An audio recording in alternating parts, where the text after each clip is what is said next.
warm welcome to you. Many thanks for joining us on the program this week, and particularly in this month that we are celebrating Women's Day with the theme, Embrace Equity. We remain your source for all the latest happenings in the world of business. My name is Lucy Yambi. Welcome. On the lineup this week, we join the global community to celebrate women in the insurance and pension industry who have, through determination and hard work, broken stereotypes and barriers in different positions in their companies, doing amazing things while also teaching and encouraging others that it is doable through mentorship and teamwork. Today, we will speak with OLAMIPO ADEOLA, Assistant Manager, Corporate Communications, and ABIOLA ODUTAYO, Manager, Client Services, both of Scib Nigeria and Co. Limited, a leading insurance brokerage firm in Nigeria. We will also speak with Mrs. OMOWUNMI OLATUNBOSUN, Travel Insurance Unit, NEM Insurance Plc. These leading lights spoke extensively on what it takes to break stereotypes, smash the invisible glass ceiling to rise to the top. Take a listen. We've come to realize that, sometimes you have to take the bull by the horn. You don't have to wait, So just being in the faces of the sector you want to be in, just being, doing everything you can on your own. We already established platforms where you can get mentorship and guidance, and asking those questions as how can I get on the board? How can I get on the executive platform in my organization? How? What are the things I need to be able to do? We prepare. We work towards that, and to be quite fair, women, especially within our industry, are very determined people. They're determined individuals that want to be able to work, that want to be able to establish their presence, so they put in the work. So once we put in the work, then we shouldn't be nervous or timid enough to ask for that seat on the table. True. But sometimes we wait to say it's going to come to us. Yeah. I think it's high time that women begin to ask for a seat on the table. What more can I say than to urge you to sit back, relax, and enjoy the lineup? Details in just a moment.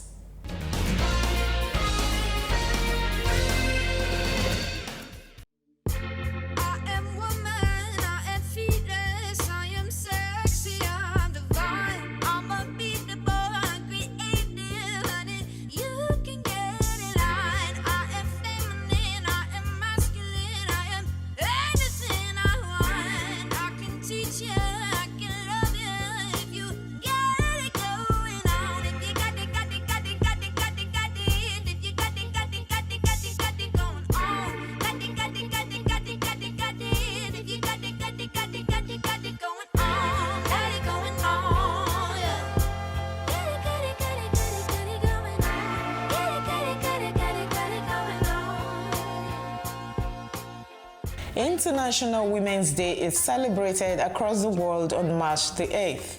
It is a day set aside by the United Nations to celebrate the social, economic, cultural, and political achievements of women. The day is also used to draw attention to issues of gender equality. The campaign theme this year, Embrace Equity, is a call to get the world talking about why equal opportunities aren't enough. Since people start from different places, true inclusion and belonging requires equitable action. Equity means creating an inclusive boardroom opportunities, workplace, and even media coverage for women. It is something we need to think about, know, value, and embrace. Women in the insurance industry have had their share of gender-based prejudices in the workplace, not to mention the uphill task of getting to the top of their profession in a seemingly male-dominated sector. Today, we present two leading ladies of Scib Nigeria and Co. Limited, a leading insurance brokerage firm, and our final stop will be at NEM Insurance Plc, a leading underwriting firm also in Nigeria.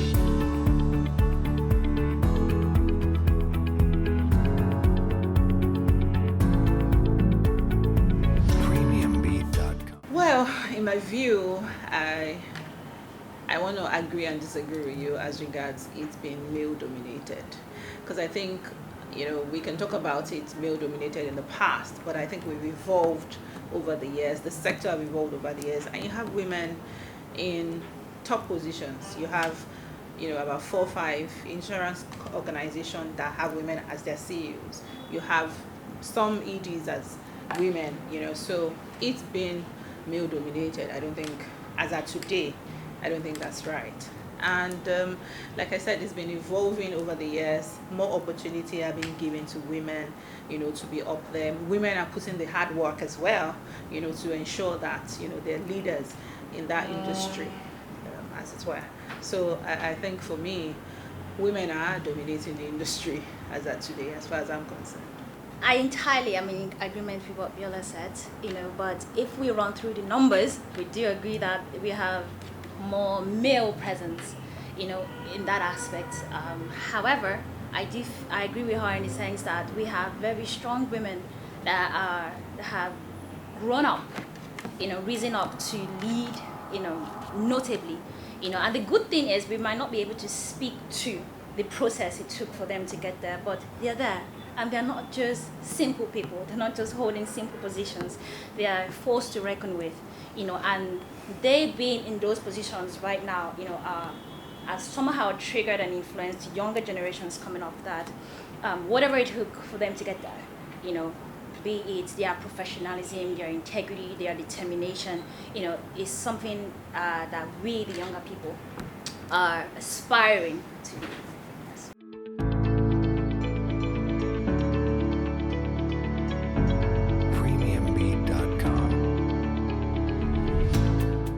Well, I love that question. And I think first and foremost, internally, what Scib has done is to ensure that, first and foremost, the biggest challenge to the success, you know, of women, you know, is the bias. So right here in Scib, there's no such thing as, you know, the bias.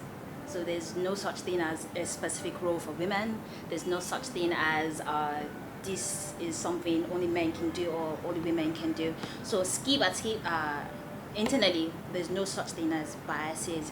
We create equal opportunities for every gender here, you know, and what that does, you know, is it comes with a sense of empowerment for our women.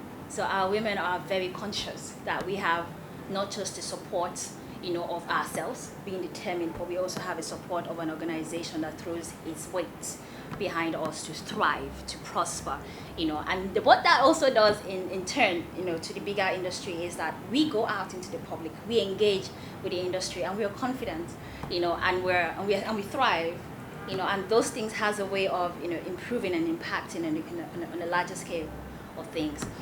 With regards to the industry, another thing that we do is Scib, particularly this management of Scib, particularly support industry generally. You know, of course, not also to being too sensitive to the gender. However, we have a very strong relationship and good relationship with Pillar, for example, you know, where we support various activities.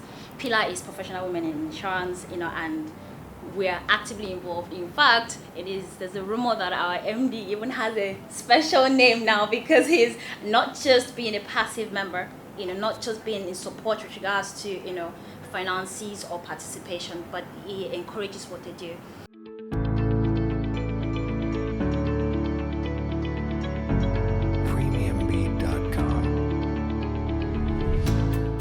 I think for me is just being misunderstood, you know, as a woman, and, you know, all you want to do is work. You know, you want to put in your work, you want to achieve, you know, the goals that you've set for yourself in the organization. You know, just being part of something, you know, it's a big deal for a woman. And having to prove myself over and over again, having to put in the hard work, and knowing that at the end, it's success at the end of the ladder, you know, that's really for me. So in terms of challenge, I think it's just being misunderstood and having to, you know, over time, the perception basically as a woman, you know, having to say, no, I'm here to work, I'm not here to play, I'm not here for anything else but just to do the work, and just taking the opportunity that has been given to me and putting in my quota, basically. That's it. It hasn't been easy, but I can say it's been worth the while. For me, I joined the insurance industry pretty young. I think I was 22 when I joined the insurance industry. And for a young person coming into this kind of environment, you have questions. You know, you question at the time the archaic way of doing things, the slow way of doing things.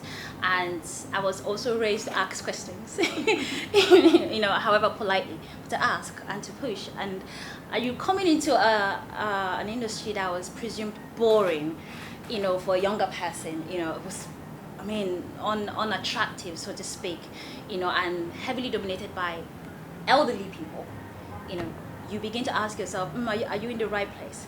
But quite fortunately for me, you know, I was blessed by God to have such remarkable people, you know, to hold my hands, you know, to ask, what do you have to say? You know, and those quietened the challenge that I had. And the major challenge was that a lot of the opposition that I got in my career advancement came from women. Women that felt, don't speak too much, put your head down, you know, don't ask too much questions, you're too visible, those kind of things, you know. But I also had, you know, quite fortunately, like I said, I had very strong men say, what do you have to say? You know, pull up a seat to the table.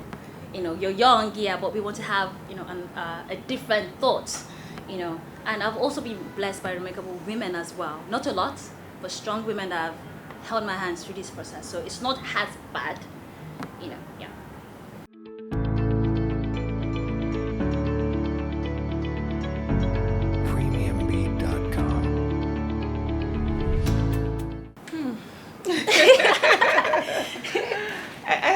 Well, I would think, in my view, it's going to be a never-ending, you know, view, basically. Women are always going to be viewed as Iron Lady or Margaret Thatcher, you know, because those were women that paved the way, basically, or the acronym, you know, for women paving the way. Now, I guess it's just holding firm, you know, because you had a reason, you know, for being firm and assertive. You were trying to achieve a goal. Now, for me, it's, you know, on one hand, being assertive and firm, and on the other hand, you know, being humble about your asking, you know, about your requests, about how you put it forward to whoever it is that is listening to you, or how to achieve what you want to achieve. You know, you're looking at the end in mind. As far as I'm concerned, you know, how do we achieve this goal? You know, how do we ensure that whatever it is that we've set is what we're trying to get, and not minding, you know, the fact that people see you like that. It's a perception. That's not who you are. You're just being firm and assertive to achieve a goal.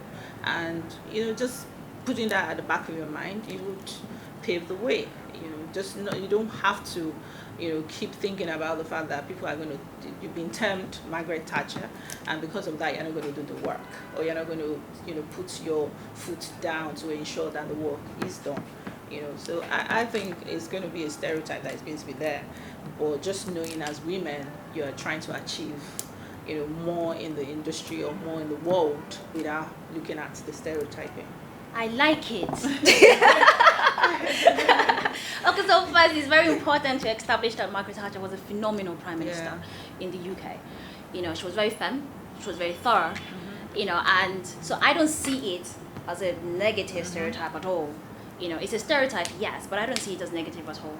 Recall I'd also mentioned that I've been so fortunate to be influenced by very strong, you know, affirmative, determined women. You know, I was raised by one as well. I mean, when I started off my career, my line manager at the time, they tell you the fear of death is the beginning of wisdom. Very thorough people. I've worked with Mrs. Ekioma Ezebe, very thorough people. Tola Adigbayi, very thorough people. Susan Gewal-Sage, very thorough people. And they're amazing. They're strong. They're confident. They're determined. And when somebody labels me, because I have been a lot, both within the industry and other organizations that I'm a part of, they label you that. And oftentimes when it comes with an agenda to try to quiet you, intimidate you, and all of those things. And it doesn't work. In contrary, it psychs me, because it says I'm doing something right. It says that it means you have plans, you're determined, you're focused, and what that does, instead of derail me or make me feel bad, inspires me more that, okay, I'm on the right side now, and I think many women should begin to embrace, those things and not see it as a flaw, rather as an opportunity. Yeah.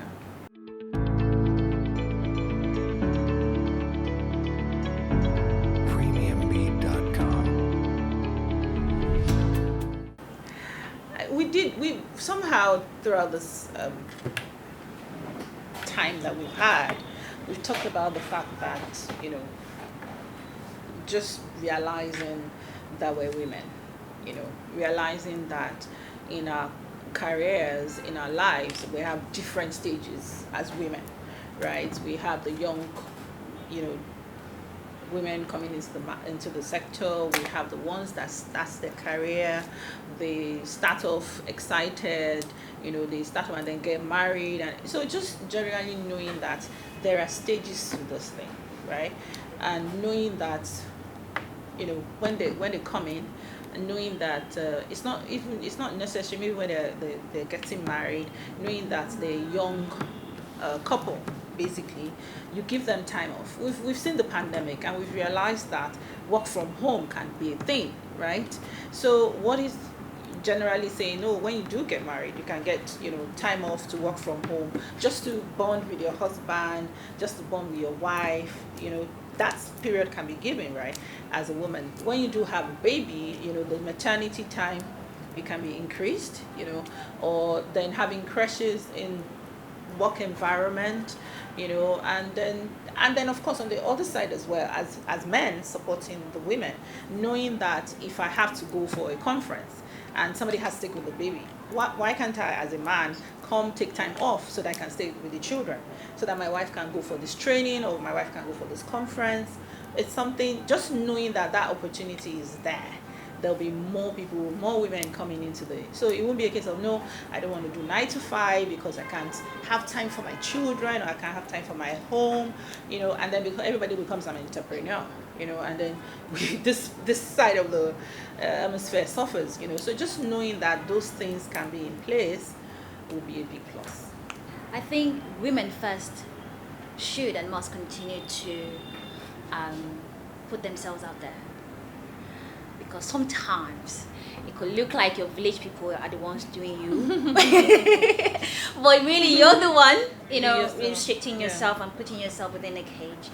So I think first and foremost, women need to be able to consciously put themselves out there, and to be bold enough to be able to say, I need help with regards to these things.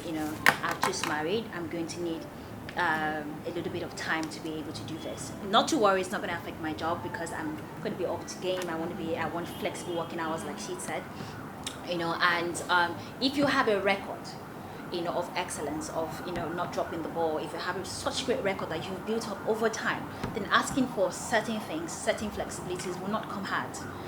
So I think I would also encourage women not to play the female card, the victim card.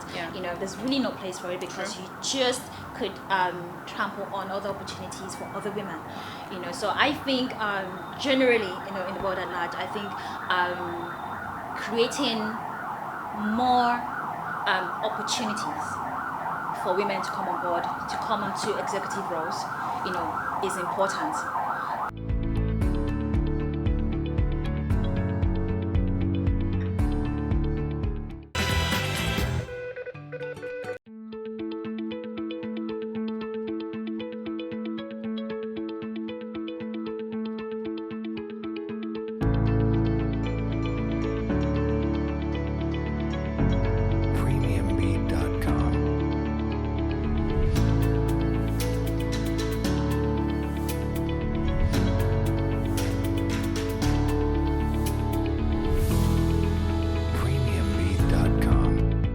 Over the years, NEM has been able to come up with a more robust plan to accommodate passengers living from Nigeria on vacation, conferences, family reunion, to cover their medical trip while outside their home country. We have a wide range of plans ranging from Schengen, which is a compulsory requirement by the Schengen Embassy, minimum of 30,000 euro to cover their medical while they are outside Nigeria on vacation. We have PEL plan, we have economy, we have family, which is to take care of family as a group. That's the father, the mother, and the children. We have economy plan. Economy plan has the medical benefits of 15,000 US dollars. And then we have planned to take care of the aged people above 81 years old. And then we have a separate plan for children under the age of 18 with an added advantage of a minimum premium, a discounted premium of 50%.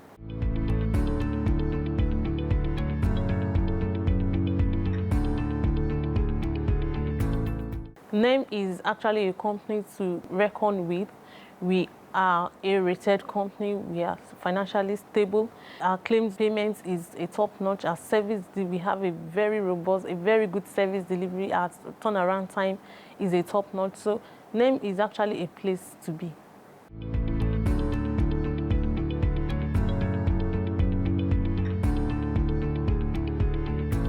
Like I said earlier, we have a wide range of products to meet the need of every Nigerian. We have cover for pilgrimage, people going for Hajj, lesser Hajj.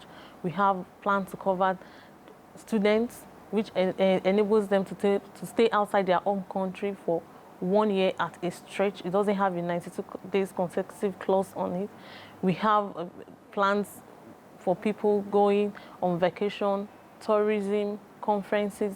So we have a very robust plan to take care of our travel needs, to cover our medical expenses, our emergency medical expenses while outside our home country. It's a very robust plan to take care of every need of every individual going outside their home country.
That is our time on the program this week. Many thanks for being a part of it. Join us again, same time, same station next week for a fresh package. In the meantime, feel free as always to connect with us on all our social media platforms. Join us every Wednesday live on Naija FM 102.7 on our flagship Pidgin English program, Waiting Insurance They Do Sef, powered by NICOM. My name is Lucy Yambi. Until next time, be good and let us all fully embrace equity and a gender equal world. Bye-bye.